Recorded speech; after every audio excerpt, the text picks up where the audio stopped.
Bien. Em, bien, ahora sí. Habíamos visto lo que es un modelo, ¿cierto? Ups, se me está pasando acá. A ver, lo que pasa es que tengo algo aquí en pantalla. Ya, ahora sí. Bien, le habíamos dicho que un modelo es una abstracción de la realidad, ¿no es cierto?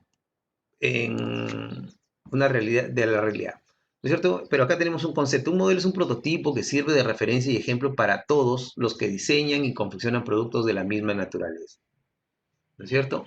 Es una referencia. Entonces uno hace un modelo para poder mostrar a otras personas cómo va a quedar el producto final o para que el diseñador o el, ¿no? O el que produce pueda tener una idea de cómo va a quedar el producto final, cómo se va a comportar este producto final.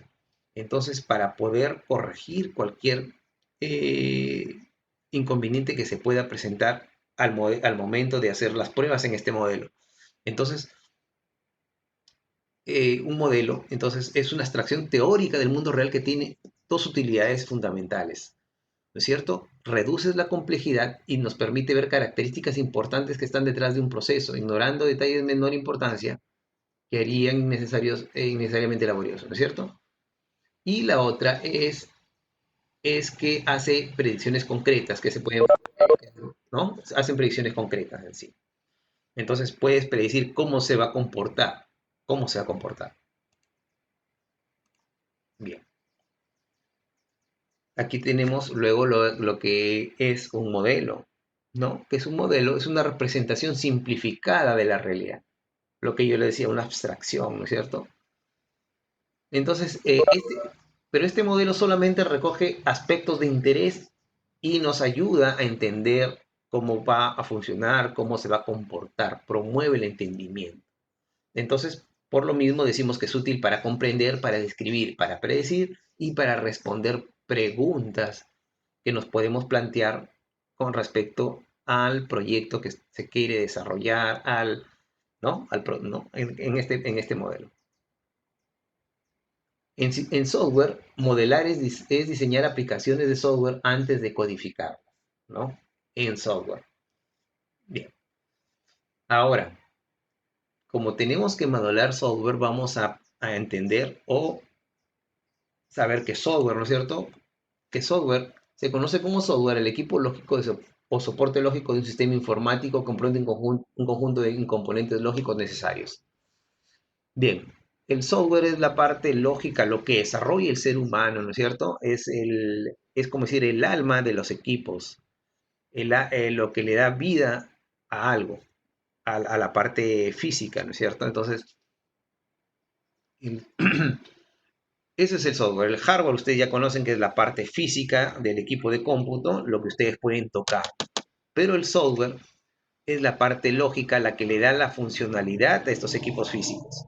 ¿No? Queremos que se comporten de acuerdo a lo que nosotros queremos. Entonces, si ustedes desarrollan un software de ventas, se va a comportar de acuerdo a las especificaciones, a las características o a los detalles que ustedes le han dado para que se comporte de tal manera al momento de procesar ciertos datos y nos va a generar cierta información. Entonces, habíamos visto también definiciones están sobre software hechos por el Instituto de Ingenieros Electrónicos y Eléctricos y según Webster New College, bueno, lo vamos a pasar, ¿no es cierto? También vimos que el software es un conjunto de tres componentes, los programas, los datos y los documentos. Dentro de ellos teníamos, ¿no? Entonces, dentro del software, vuelvo a repetir, programas, datos y documentación, perdón, documentación. Esos son los componentes del software. Y los programas son conjuntos de instrucciones, ¿no? Que proporcionan la funcionalidad deseada cuando son ejecutados por la computadora, ¿no es cierto? Eso es un programa. Luego, los datos, ¿qué son los datos? ¿No es cierto? Los programas son alimentados por estos datos y estos datos son procesados y uno obtiene información de acuerdo a lo que se requiere de este sistema, ¿no? De este software. Dice, los programas proporcionan la funcionalidad requerida manipulando datos. Usan datos para ejercer el control apropiado en lo que hacen. El mantenimiento y las pruebas de los programas también necesitan datos, ¿no? El diseño del programa asume la disponibilidad de la estructura de datos, tales como base de datos y archivos que contienen datos, ¿no? Obviamente este conjunto de datos que tienen un ordenamiento lógico se le llama información. O si tú tienes datos sueltos, no podemos llamarle información, pero cuando los datos tienen cierto ordenamiento y tienen cierta lógica, ya la podemos decir que es información, ¿no? Y por último tenemos también la documentación, que es muy importante documentar todo software. No solamente la parte del código documentar, sino también la parte de la utilización, el manual de usuarios. O sea, tienes que tener siempre dos documentaciones importantes en todo software. El software del código fuente perdón, el manual del código fuente y también la documentación del código fuente y la documentación de cómo se utiliza este software, ¿no es cierto? Para el usuario final. Entonces dice documentos, además de los programas y los datos, los usuarios necesitan también una explicación de cómo usar el programa. Documentos como manuales de usuario y de operación son necesarios para permitir a los usuarios operar con el sistema. Y los documentos también son requeridos para las personas encargadas de mantener el software, para entender el interior del software y modificarlo en caso de sea necesario.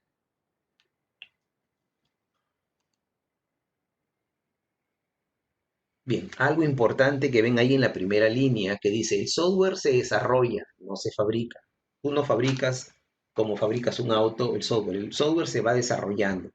¿Y a qué se refiere cuando desarrollas un software?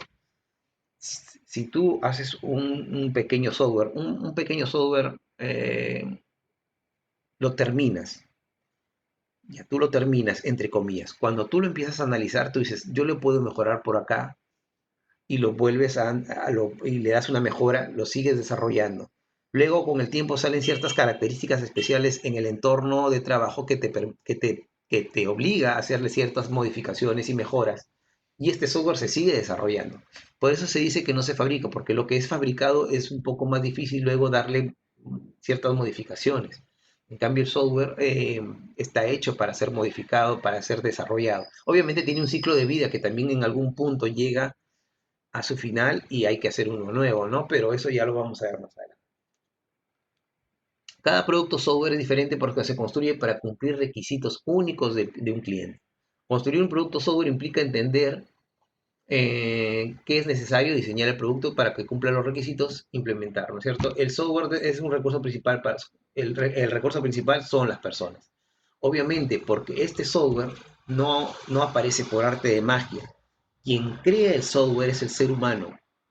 Todavía, bueno, entre comillas, nosotros no estamos todavía enterados como sociedad, pero cuando haya una inteligencia artificial lo suficientemente desarrollada en el mundo, que ya empiece que ya empiece a replicarse, técnicamente el ser humano va a ser superado por las máquinas, en el sentido que que las mismas computadoras que tengan inteligencia artificial van a poder desarrollar su propio software, ¿no? Y bueno,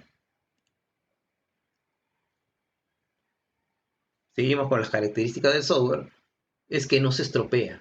Eso es exactamente, no se estropea.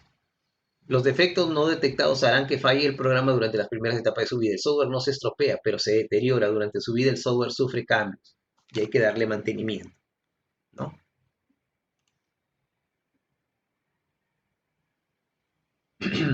Hablábamos de tipo de software de software, perdón. Hay el software de aplicación y el software sistema. Los software sistemas son los software que nos permiten controlar la parte física de un equipo. Por ejemplo, nos permiten controlar la pantalla, el teclado, poder ingresar datos, poder imprimir, poder permitir que los USBs estén funcionando, ¿no? Entonces, entonces, si hablamos de software de sistema, estamos hablando de algo que ustedes lo conocen como sistemas operativos, ¿no? Por ejemplo, en sus computadoras, el Windows 10, el Windows 8.1, algunos tal vez el Windows 7, Si alguien tiene Linux, el Linux será. Si tienen sus celulares, tienen el Android como sistema operativo, ¿cierto? Ese es un software de sistemas. Ahora, el software, el sistema operativo es la base para que otros tipos de software puedan funcionar, porque si tú no tienes un software de sistema en un equipo, ya sea en un celular o en una computadora, pues las aplicaciones que quieras instalar no vas a poderlas ni siquiera instalar, y mucho menos que funcionen. Entonces, ahora, ¿cuáles son los software de aplicación? Todo aquel software que tienen una funcionalidad específica para diseñar, para traducir, para reconocimiento de voz, para software que me permite detectar movimiento, temperatura, ¿no? Obviamente que siempre va con un hardware, pero también hay un software que está desarrollado ahí. Entonces, todo esto son software de aplicaciones. Pero obviamente esta software de aplicación tiene una subdivisión, ¿no? Estos software, a pesar de que el software sistema está ahí como tal, estas aplicaciones de software, está el software sistema, bueno, hablan un par de sistemas operativos por ahí. Si hablamos de software de ingeniería, todo el mundo me preguntaba, por ejemplo, ¿qué pongo ahí? Software de sistemas, por ejemplo, pones Android Studio. Perdón, Android nada más. Linux, ya está, tienes dos software sistemas. Si hablamos de software de ingeniería o científico, los que se me vienen a la cabeza son un software de ingeniería, Civil 3D, por ejemplo. Y software empotrado. Software empotrado es todo aquel software que viene, por ejemplo, el software que te controla, por ejemplo, el tiempo en un microondas, es un software empotrado. O el software, o el software que controla un reloj moderno de esos smartwatch, es un software empotrado. ¿No? Y así investiguen qué software de computador personal, qué software en tiempo real, investiguen un poquito y van a encontrar. Si es que no encuentran el nombre de un software como tal, lo que se aplica, por ejemplo, ¿no? Por ejemplo, les digo, no les voy a decir de qué software, ¿no? Un software que se aplica, por ejemplo, a los airbags. Los airbags son esas bolsas de aire que se inflan al momento que un auto impacta contra otro auto, contra lo que sea, y en milésimas de segundo estas bolsas de aire se inflan para que una persona no sufra un daño mayor y muera, o minimiza el daño en la persona. Esto de ahí, obviamente, está dentro de estas características de un software, ¿no? Que requiere una respuesta inmediata, en milésimas de segundo, porque si estas bolsas se inflan después del impacto, pues ¿de qué funcionalidad tiene? Ya no, entonces por ahí está en esta lista. No estoy diciendo cómo se llama el software, sino algo en que se aplica el software de tal cosa. Bien. Ahora entramos a propiamente dicho modelar software. No sé cuánto va mi tiempo. Voy a controlar un poquito mi tiempo porque voy a hacerles solamente.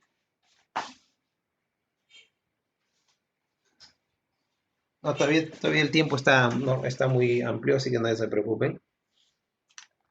¿Qué es modelar software? El modelado de sistemas de software es una técnica para tratar la complejidad inherente de estos sistemas, inherente, o sea, propio del sistema. El uso de módulos ayuda al desarrollador de software a visualizar el sistema que se va a construir, ¿no es cierto? O sea, nos va a permitir hacernos una idea de qué es lo que vamos a obtener como producto final, ¿no? Las herramientas de modelado y las de ingeniería de software automatizada pueden ayudar a verificar la corrección del modelo, ¿no es cierto? Entonces, ¿para qué sirve modelar? Entonces la pregunta es, ¿para qué sirve modelar? Pues es simplemente lo principal.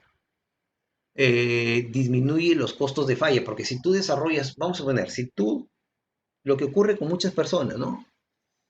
Que creen que son ingenieros y dicen, ya, hazme una pared por acá, hazme esto por acá, hazme esto por allá, y cuando termina de ser construida la casa y todo, cuando las personas entran y ven, se dan cuenta que está mal distribuido, mal diseñado. ¿Por qué? Porque no recurrieron a un arquitecto y luego a un ingeniero que sabe de las columnas y esto y lo otro, no recurrieron, entonces, entonces, se recurre a los modelos para reducir o eliminar las fallas, ¿no? Y esto, porque estas fallas tienen un costo, señores. Costo en tiempo y costo en producción, costo en dinero. El tiempo es dinero, siempre han escuchado eso, ¿no? Entonces, ¿qué es modelar? ¿Para qué sirve? Pues disminuye los costos de falla. La importancia del modelado aumenta con el tamaño de los proyectos del software. Obviamente, lo que le decía, no es lo mismo usted desarrollar un software para una botica de barrio. Una botica de barrio me refiero a esas boticas donde solamente es una botica pequeñita que te vende ciertos productos, a desarrollar un software para una cadena de boticas de farmacias tipo Incafarma, Mifarma. Es muy distinto, entonces la complejidad aumenta de acuerdo al proyecto, ¿no? Por eso dice ahí una diferencia. Es muy distinto hacer una casita para tu perro, una casita de madera para tu perro, que hacer un diseño para un rascacielos, ¿no es cierto? Porque para una casita de perro, tú puedes hacer el bosquejo, pero no tienes que ver cuánto peso va a soportar, ni mucho menos, o cuestiones sísmicas. En cambio, en un rascacielos, si vas a tener un edificio de 80 pisos, tú no decís, ya, yo pongo 80 pisos y ya, no, tienes que ver qué tipo de terreno es, cuánto puede soportar, si vas a tener que utilizar columnas de concreto, no, difícil, vas a tener que usar columnas de acero, entonces cosas de esa naturaleza, ¿no? También nos permite ver aspectos de calidad del software, ¿no? La que se puede observar y la que no se puede observar. Entonces también existen principios de modelado que lo habíamos visto, ¿no? Elegir modelos a utilizar que sirvan del propósito deseado. Los modelos pueden ser expresados en distintos niveles de predisposición, ¿no? Mientras más coherente sea un modelo con la realidad mejor, cualquier sistema no trivial se aborda mejor con varios modelos casi independientes, ¿no? Pero también hay 4 razones principales para modelar, ¿no? Haciendo como un resumen, ¿no? Ayuda a comprender el sistema actual, ayuda a conceptualizar la solución, ayuda a mejorar la comunicación. ¿A qué se refiere esto? Ayuda a mejorar la comunicación. Eh, cuando un usuario, un cliente se acerca y le dice a ustedes, mira, yo quiero que me hagan un sistemita para controlar mi stock y mi venta de mis productos y todo lo demás. Tú no les cuando vas a empezar a hacer tu desarrollo, tú no le vas a enseñar las pantallas que estás haciendo y el código que estás haciendo. No te van a entender. Esa documentación o tú les explicas mediante un documento, no van a entender. En cambio, mediante una forma de modelado y gráfica, te van a entender, te va a ayudar mucho mejor al entendimiento y la comunicación de lo que quiere, de lo que tú le quieres dar a conocer al cliente, y adicionalmente el cliente te puede entender mejor y te puede dar una mejor explicación de lo que es lo que quiere él como sistemas, ¿no? Bien. Adicionalmente, vamos a ver casi lo mismo, pero de otra manera. De una manera un poquito más resumida. Estos son solamente 5 diapositivas o 6. ¿Ya? Nuevamente, pero ya más resumido, como para entender ya lo resumen del otro. Aquí estos son solamente 6 diapositivas. Modelo ya hemos visto que es una abstracción de un sistema. ¿Y qué nos permite la abstracción? Ver detalles relevantes para un propósito específico. Ver detalles relevantes. Y lo que no es relevante, pues simplemente está ahí, pero no nos distrae. El modelar nos permite abordar sistemas muy complejos que sería imposible poder inferir cómo se va a comportar, cómo va a quedar, cómo va esto si es que no utilizamos un modelado, ¿no? Y el modelo es una técnica muy empleada, como les decía anteriormente, es una técnica muy empleada por arquitectos, por ingenieros químicos, por muchas ramas del conocimiento humano. Es utilizada la utilización de modelos. No creen que solamente para los desarrolladores de software, ingenieros de software o técnicos, ¿no? ¿Ya? Sino por muchas personas. Bien, ¿qué nos ofrece el modelado, señor? Visualizar el sistema. Nos permite tener una amplia imagen de qué es lo que vamos a obtener. Vamos a también poder especificar cuál va a ser su comportamiento. ¿no? Este modelado también nos permite crear plantillas que nos guíen durante el desarrollo. Entonces vamos a poder tener como un manual de qué hacer durante su desarrollo. Porque una cosa es uno tener la idea hoy, mañana voy cambiando, tal vez pasado voy cambiando. En cambio, si voy desarrollando la idea, ya la tengo plasmada, ¿no es cierto? Mediante plantillas, pues, simplemente estamos ahí siguiendo. Y siempre hay que documentar las decisiones del diseño. Todo lo que viene en el modelado tiene que estar documentado. Bien,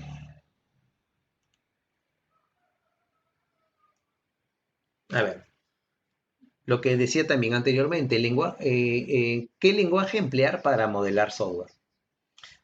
A ver, el código fuente son muchas líneas, miles de líneas de código que es difícil de procesar, de entender para alguien que no es, e inclusive alguien que es especialista en software, es difícil de procesar si es que este software fue desarrollado por otra persona que tiene otra lógica, entonces tiene otras técnicas de cómo desarrollar los pasos en un software para un desarrollo, entonces es difícil de procesar.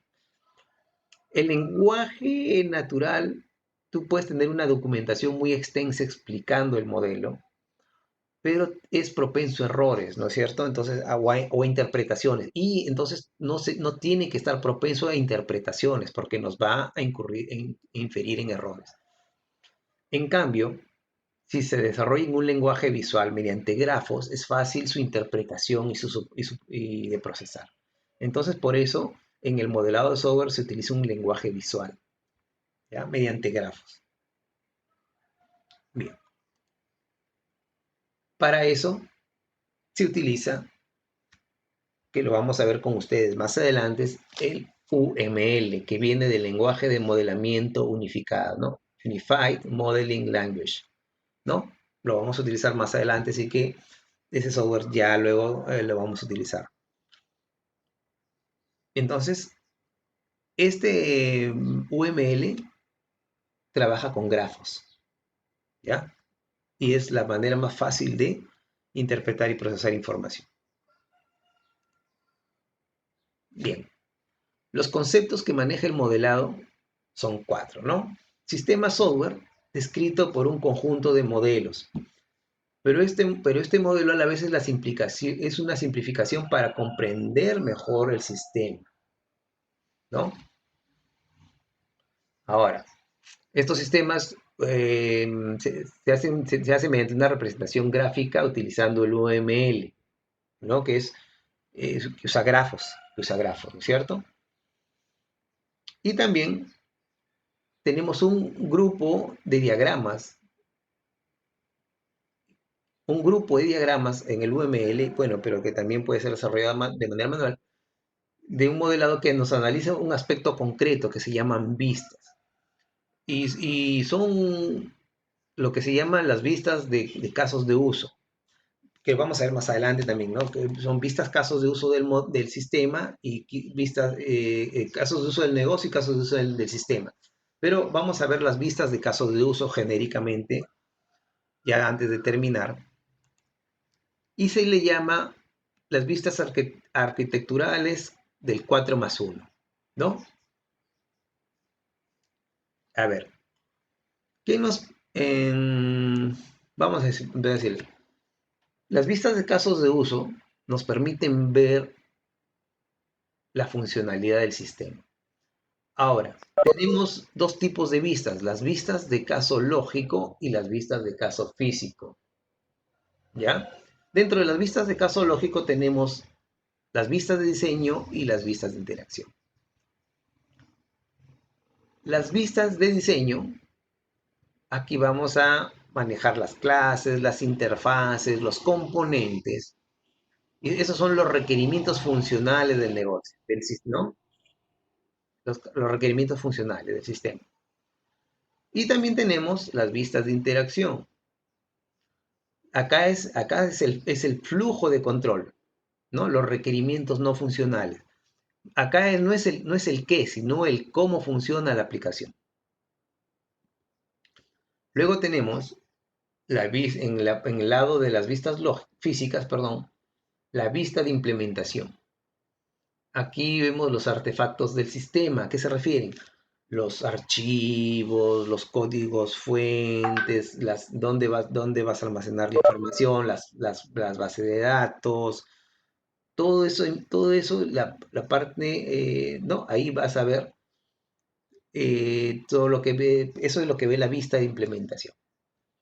Y por último, la vista de despliegue es la instalación y ejecución del sistema. Dónde va a estar instalado el sistema, qué equipos vas a utilizar, dónde van a estar, cómo van a estar configurados, ¿no? Todo ello. Entonces, todo esto es las vistas arquitecturales que se llaman el 4+1. Bien, ahora sí regreso. Ya está. Bien, eso es lo que como primera parte, ¿no es cierto? Luego vamos a ir viendo poco a poco y luego vamos a entrar a utilizar el UML, el Rational Rows, para que ustedes hagan sus primeros diagramas, pero vamos a hacerlo tal vez de la semana que viene a la siguiente, ¿ya? Los que no tienen computadora lo van a hacer de manera manual, me van a hacer sus grafos de manera manual en sus cuadernos, le toman foto y me envían cuando yo les deje algo básico, ¿ya? A ver, tengo muchos alumnos, así que a ver, voy a nombrar a los que yo he anotado y los que no he anotado, me van diciendo yo, fulano, qué sé yo. Tengo a Vidalita, a Evelyn, a Junior, a María Díaz, me supongo que es, a Catherine Muñoz, a Jarvin Rolly Vázquez, a Elizabeth Ojeda, Luz Karina Livia, Víctor Jean-Pierre. ¿Quién más está? Karen, ingeniero. Yo, ingeniero.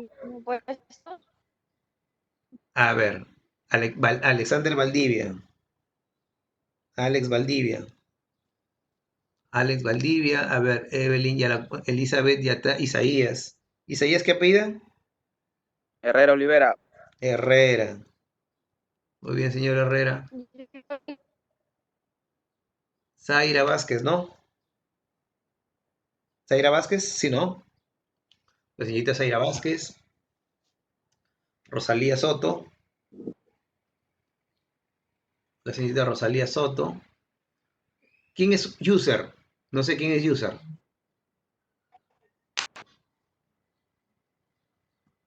¿No es el Estefano? ¿Ah? Ah, ya. User es el de Estefano, Ah, Steven. Ya está. Steven Carrión. Steven, ya está. Harvin ya está, Víctor Empiri, Yamel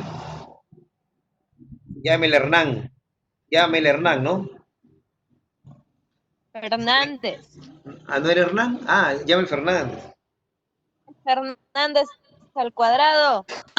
Ah, Yamel Fernández. Ah, ya, yo le decía Hernán Crespo. Ya está. Muy Dije, a bien. mí me ha puesto Catherine, creo. ¿Cómo? A Vidalita, mí me ha puesto Catherine. ¿dónde? Catherine Muñoz dijo, yo soy Karen. Karen Muñoz. Bueno, ya, Karen, ya, bueno, lo mismo. No, Michaela, ya. no, pues dije, a ver. Ya está. A ver, les he dejado algo sencillito. No los he estresado ni nada, así que les he dejado algo muy sencillo que es hasta cuándo, hasta el lunes todavía creo, todavía mucho tiempo les he dado. A ver, eh, el lunes hacemos la siguiente parte que sigue de esta primera etapa, parte teórica. Hacemos una siguiente parte teórica y también les dejo un pequeño trabajito, pero yo no hasta el lunes, sino hasta el jueves, para el viernes ver en qué se equivocaron, qué sé yo, para hablarlo el día viernes, ¿ya? Entonces, a ver, entonces, alguna consulta por ahí adicional. A ver, Mari, o Katherine, o no sé, Isaías, o Evelyn, o alguien. Ingeniero, Dígame, señor. aparte, o sea, Aparte, nos va a dejar otra tarea o que o sea, No, es de la misma. claro, no, el lunes, otro trabajo así. Claro, cada semana le voy dejando algunos trabajos, algunas investigaciones, cosas así. Ya luego cuando pasemos ya a la parte práctica también, pues no, obviamente ustedes tienen que desarrollar lo que tendrían que hacer en clase, lo tienen que desarrollar en su casa, ¿no?